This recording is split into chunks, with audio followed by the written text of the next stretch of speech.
Kia ora, I'm Hilary Entwistle. Welcome to Central News for Monday, the 3rd of March. With over 70 events in the Western Bay Plenty this March, the Sustainable Backyards Month, there is something for everyone, whether you just want to be a bit greener or if you are looking at ways to save money. Sustainable Backyards Month coordinator Tanya Garbut-Havcourt says this year's event is looking like it will be another great month of sustainability. Sustainable Backyards is a month-long environmental calendar of events. We've got 70 events this March, and it's a chance to celebrate and support the amazing range of environmental activities happening in the Western Bay of Plenty and Rotorua as well, and we're expanding out into the Eastern Bay next year too. The Royal New Zealand Band Association will hold for the second time in Tauranga the National Championships on the 7th and 8th of March at the Tauranga Domain.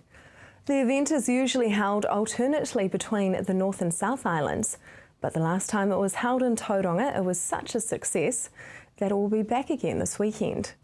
Contest Committee and New Zealand Pipe Band Championships Chairman Kevin Nally says it's not just about kilts and bagpipes. Okay, it's an annual event, this year being held in Tauranga next weekend. Involves 43 bands and 7 juvenile bands from around New Zealand and some from Australia. Waikato people need the ability to drive funding for activities and events in their communities, whatever the shape of the region's councils in the future. The Regional Council signed off its submission on the Local Government Amendment Bill yesterday, saying that if local government change resulted in a larger Waikato council, local boards needed to be able to raise their own rates in specific circumstances. Chairperson Paula Southgate says the Waikato Regional Council was not proposing any particular structure for local government in the Waikato, but wanted to play a constructive part in discussions about local government reform bill. The bill enables the Local Government Commission to establish local boards as part of any new unitary authorities created through local government reform. Now for our region's marine forecast, the west coast near Raglan, there is a southwest swell becoming heavy for a time on Tuesday and 25 knots. Your high tide will be at 1:12 p.m. tomorrow in Raglan. The East Coast Bay of Plenty, southwest 20 knots, but 25 knots gusting 35 knots in the west, easing to 20 knots, but 10 knots in the east early morning. Rising to 20 knots but 25 knots gusting 35 knots in the west in the afternoon, and to 30 knots gusting to 40 knots in the west in the evening. Sea rough at times in the west of the Bay Plenty. Your high tide will be at 10:24 a.m. in Tauranga. Just ahead, Habitat for Humanity's Build with a Difference.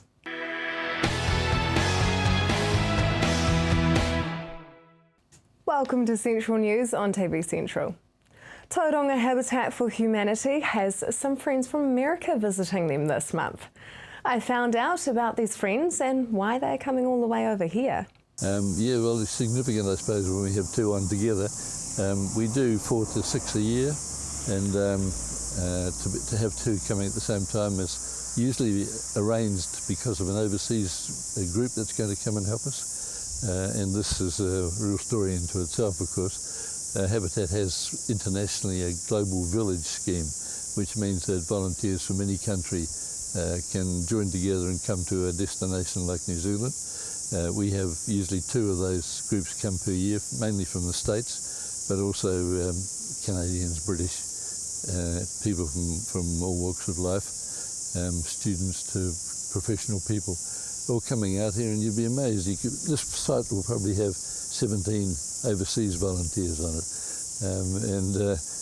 and they're coming out here with the idea of helping the poor and the poverty-stricken in New Zealand. Well, that's our aim too, but very often it's not poverty-stricken that we're dealing with, because their families sometimes are unstable. They usually can't make the rents that need to be paid, simply to eventually have the ownership of the house offered to them.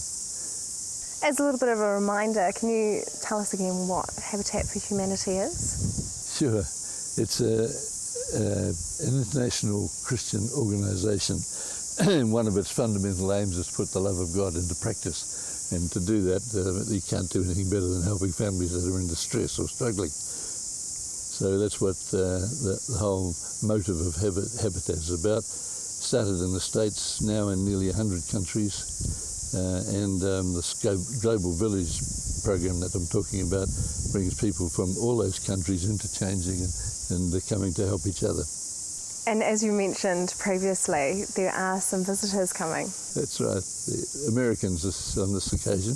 There may be a Canadian or two, they sometimes filter in there. They'll be here in 2 or 3 weeks' time at the most, and helping with the construction. So how can people get involved with volunteering? Simply register. Ring us up, we're in the phone book, and tell us what your interest is. How would you like to help? What sort of qualities could you bring to the site, like hammer hand or morning tea maker, or something that fits the scene. And I think that we do have a list of volunteers, and we call on them when we need them. And we would have usually working on most houses something like 15 volunteers. And if an American team comes, then whatever number they bring. They have brought as high as 27, believe it or not, particularly if we've got 2 houses to build on. Sounds like it could potentially be a bit of a working holiday. Yes, dead right. Yes, that's it. And usually either before or after their stint with us here on the Habitat home, they'll go off on the rest of their holiday somewhere in New Zealand. You can email the Tauranga Division if you have some way that you can help out. tauranga@habitat.org.nz. Toby Dale is a 3-year-old boy from Hamilton who suffers from the rare growth disorder, Russell-Silver syndrome. His family are fundraising to take Toby to a conference in Chicago in July this year, where they'll be able to meet 2 of the world's foremost Russell-Silver syndrome experts. The disorder also affects appetite, and Toby's mum Jackie Dale spoke with Anne-Marie and explained the special way that Toby is fed. He's fed through a Mickey button, which is a port through his stomach. So he's tube fed, and he gets 99% of his calories every day through the tube. Now, you're a nutritionist who's helped hundreds of clients over the years. You've written columns about nutrition, you've been on TV about nutrition. Do you ever stop and think, how ironic? It's crazy. You should see my pantry. I used to go looking at labels and get all the low-calorie, low-fat items, and now I have every high-fat item you could imagine. I have to choose things by how many calories it's got in it. So we've got a freezer full of full-fat ice cream. Could growth hormones help Toby? There's lots of evidence to say that it will, yes. And is this medication funded?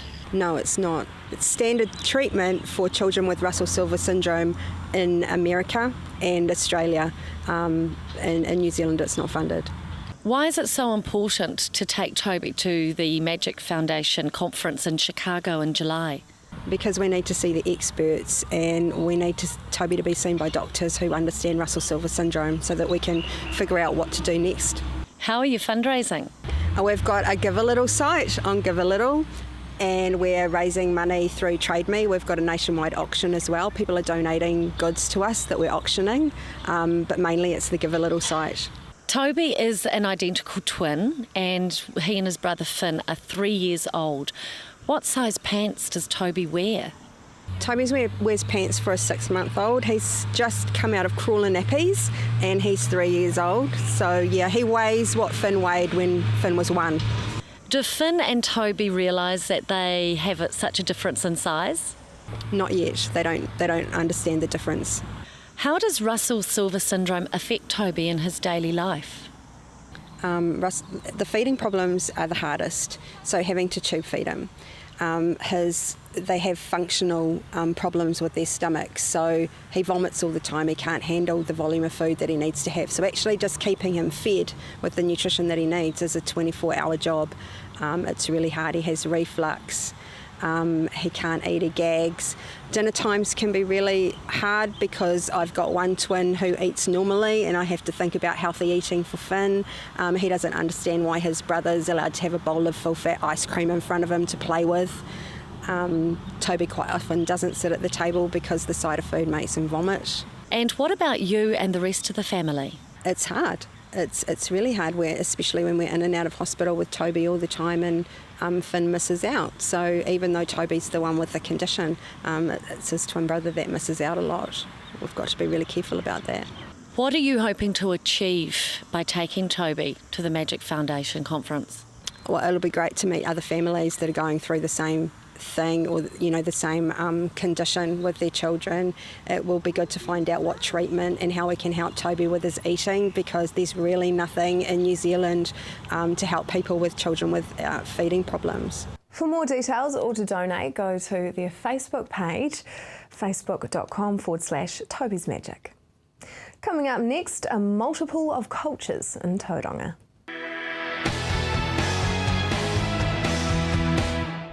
Welcome back. The ethnic diversity of Tauranga City has changed a lot over the last 15 years, as it has in most places in New Zealand. But 15 years ago, there was a little festival that celebrated that diversity. So, what can we expect 15 years on? This is going to be a really big festival. We've got lots of performers on the stage. We've got performers around the village, lots of food stalls, arts and crafts, special area for the children with discovery area. We also have a special exhibition. It's my first time at our festival. We're going to have a wearable art, Maori wearable art, which is going to be weaving and carving as well. Nina, why should someone come along to the festival? Well, Tauranga is becoming a multicultural society, and there is a lot of new migrants arriving. And with the Ethnic Council, we have a group, a core group, where the new migrants can come and witness the other nationalities showing or showcasing their culture. Eva, most cultures do have their own dance. Can we expect to see some of these dances on the day? Yes, we've got quite a range of dances, from European dances. We have Italian dance, Polish dance. We're going to have Asian dances from Korea, India, Pacific Island. We even, not necessarily dances, but also have singers. We're going to have gospel singer from America, apparently very good. We've got opera singer from Korea. We've got also instrumental plays. Quite a range this year. And for the foodies, what will there be to feast on? Well, that's again, we've got lots of food stalls. Again, quite the range. We've got European food, we've got Asian food, we've got even Caribbean food. Cambodian, for the first time from Cambodia. We never had this one before. Plus the usual coffee and the usual food we everybody know. The festival's been going for 15 years. How has it grown over those years? Remarkably, actually. We've started, the first original festival was at the Wharepai Domain, and we had about 2,000 or 3,000 people, and now we're reaching about 5,000, and we notice that every year there's a little bit more, and the people staying longer, which is the biggest difference, actually. The original festival, we noticed that people were coming, getting their food and leaving. This time people coming and staying for the day.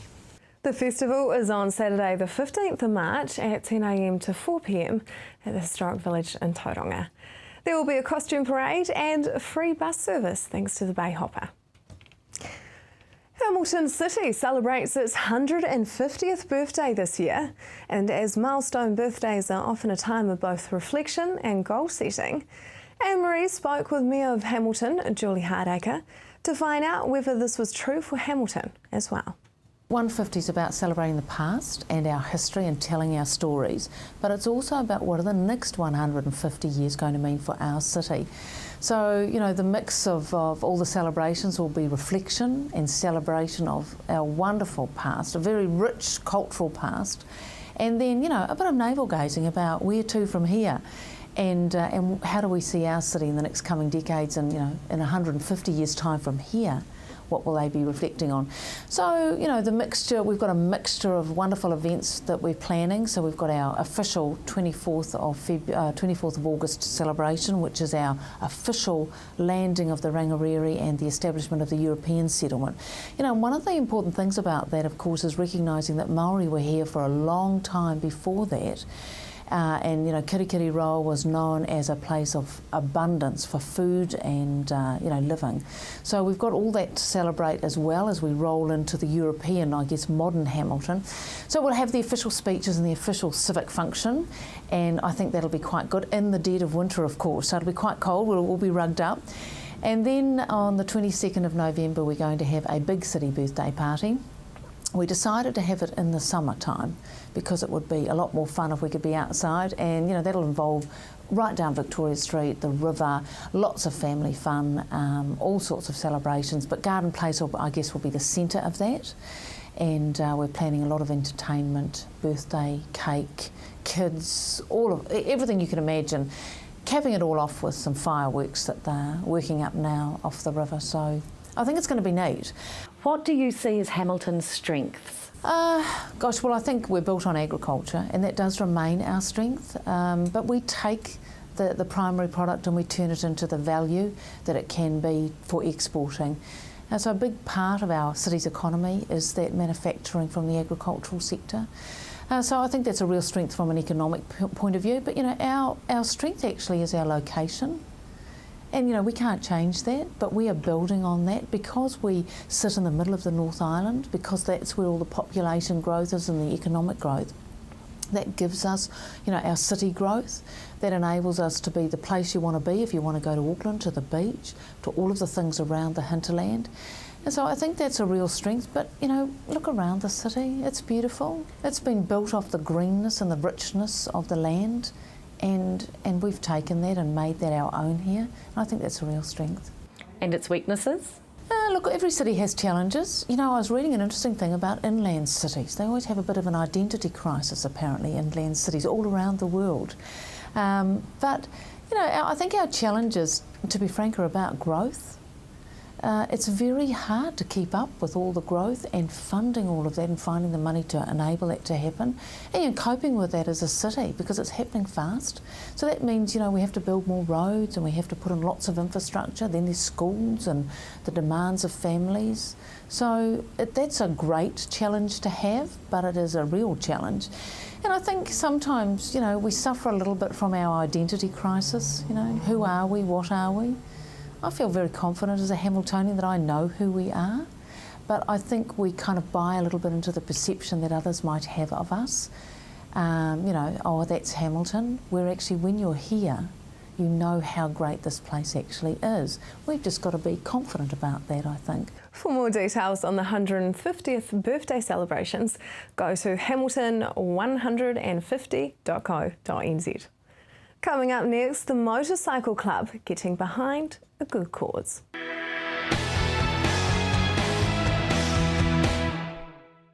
If you have just joined us, welcome to Central News.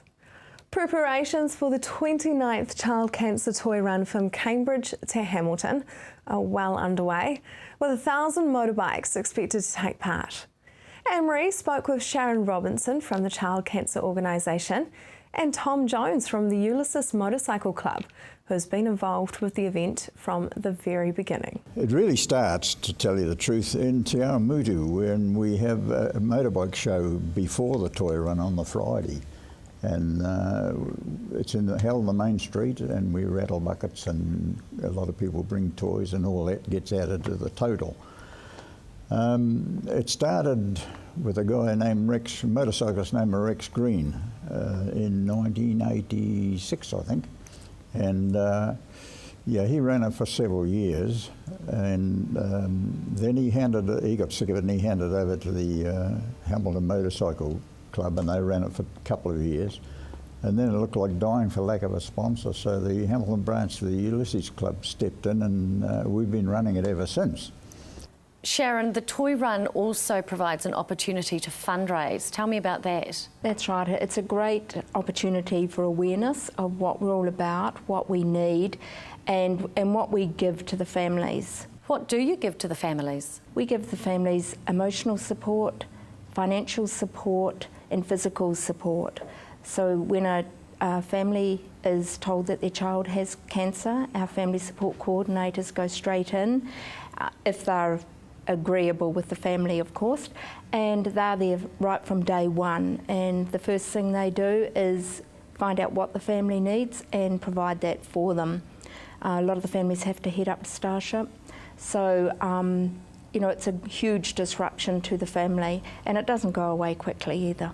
Tom, can anyone join the toy run, or do they have to be a member of the Ulysses Club? Oh, hell no. Anyone without riding anything on two wheels with a motor in it, whether it be a scooter or a Honda Goldwing, sure, we welcome a lot. If people want to ride, where should they meet and what time? Well, we close off the street in Hamilton, Alpha Street, at 9 o'clock. And the run leaves there at 11, so if they turn up within that 2 hours at Alpha Street, they're in. It's quite a sight to see all these bikes on the road between Hamilton and Cambridge. Where does it end, Sharon? It ends at Centre Place in Hamilton, about 11:45, 12 o'clock, between that time frame. But it's such a spectacle to see all those bikes, and a lot of them with big toys on the front, and of course they are little smiley faced children on the back. It's sensational. Tom, what do people need to bring to the toy ride, apart from, of course, a bike and a helmet? Well, they need a bike and a helmet, of course, you've got to wear that legally, but we hope they'll all bring a toy, and we'll hope they'll all bring a pocket full of money. We sell, Ulysses people will be around at Cambridge and Hamilton selling badges, and the badges are usually $10 for a badge, and all the profit from that goes to the Child Cancer Foundation. Now for our region's weather. Hamilton, your weather for Tuesday is long fine spells with a southwest. Your expected high is 21 and an overnight low of 11. Paeroa, the same for you, long fine spells and a southwesterly breeze. Your expected high is 22 and an overnight low of 12. Matamata the same with a high of 19 and an overnight low of 13. Te Awamutu and Tokoroa the same, long fine spells with a southwesterly breeze. Your expected high, Te Awamutu, is 21 and 11 for your low, and Tokoroa 19 and 9. The Bay of Plenty, Tauranga the same, long fine spells and a southwesterly. Your expected high is 23 and an overnight low of 13. In Te Puke, you finish it off with the same for everywhere across the regions. Long fine spells with southwesterly breeze. Your expected high is 20 and 11 for your low. That is Central News for today. We would love to hear from you if you have something interesting going on in your community. You can email us at news@tvcentral.co.nz or like us on our Central News Facebook page. Join me again tomorrow night when Anne-Marie and I will bring you more stories from around the Waikato and the Bay of Plenty. I'm Hilary Entwistle. I hope you have a lovely evening.